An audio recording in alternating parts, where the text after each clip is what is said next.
इस मूवी को डायरेक्ट किया है टिंटू ब्रास ने और टिंटू ब्रास सिर्फ अडल्ट मूवी के लिए जाने जाते हैं। तो चलिए स्टोरी स्टार्ट करते हैं। मूवी के शुरू में हमें एक लड़की को दिखाया जाता है जिसका नाम कारला होता है। कारला बहुत ही हॉट होती है, इस कारण सब लोग उसे देखते हैं और उसे पागलों की तरह चाहते हैं। कारला का एक बॉयफ्रेंड होता है जिसका नाम झंडू होता है और कारला एक अपार्टमेंट देखती है क्योंकि कारला और झंडू दोनों एक साथ रहना चाहते हैं, पर उसे अपार्टमेंट नहीं मिलता है और वो एक रियल एस्टेट मैनेजर के पास जाती है। इस एजेंट का नाम मोएरा होता है। मोएरा को लड़का और लड़की दोनों ही पसंद थे क्योंकि मोएरा लड़का और लड़की दोनों के साथ टपाटप करती थी। अब मोएरा कोरला को देखती है और उसे अपनी हवस का शिकार बनाना चाहती है। अब कुछ देर बात करने के बाद कोरला मोएरा को एक कमरे में ले जाती है और फिर दोनों घपाघप करने लगते हैं। अब मोएरा कोरला को एक अपार्टमेंट दिखाने के लिए ले जाती है और कोरला को यह अपार्टमेंट पसंद आ जाता है। अब कारला मोएरा से पैसे के लिए कहती है पर मोएरा पैसे के लिए मना कर देती है।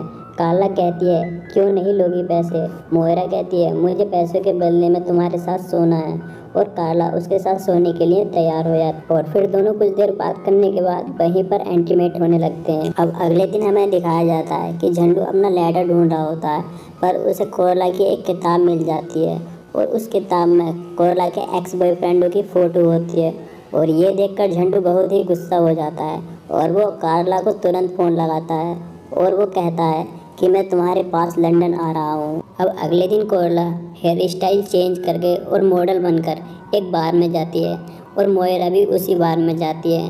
तभी कोरला को एक लड़का पसंद आ जाता है और दोनों इंटीमेट होने लगते हैं। तभी कुछ देर बाद मोएरा और कोरला दोनों आपस में बातें करते हैं और वो भी दोनों इंटीमेट होने लगते हैं। और अगले दिन झंडू लंदन पहुंच जाता है और वो कोरला को बिना कपड़ों के देखता है और ये देखकर वो हैरान हो जाता है। तभी वहाँ पर मोएरा आ जाती है। मोएरा भी बिना कपड़ों के होती है और वो समझ जाता है कि ये दोनों टपाटप कर रहे थे और वो कोरला को गुस्सा करने लगता है। अब झंडू कोरला से कहता है कि तुमने मेरा दिल तोड़ा है और तुम जाने कितने आदमियों के साथ सोई हो और कितनी औरतों के साथ तुमने टपाटप करी है। झंडू कोरला को उसके एक्स बॉयफ्रेंडों के लेटर दिखाता और ये देखकर कोरला हैरान हो जाती है।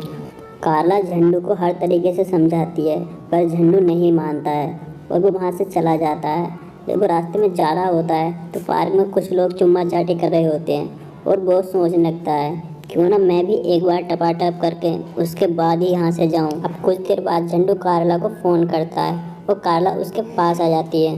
कारला झंडू से कहती है कि आज तक मैंने जितने लड़कों के साथ टपाटप किया उन लड़कों के नाम इस लेटर में है। अब झंडू को तो घपाघप करने की सोच रही थी और वो उस लेटर को नहीं पढ़ता और फिर दोनों चुम्मा चाटी करने लगते हैं और फिर दोनों वहीं पर घपाघप करने लगते हैं और मूवी यहीं पर एंड हो जाती है। दोस्तों अगर आपको यह स्टोरी अच्छी लगी हो तो प्लीज़ चैनल को सब्सक्राइब करना ना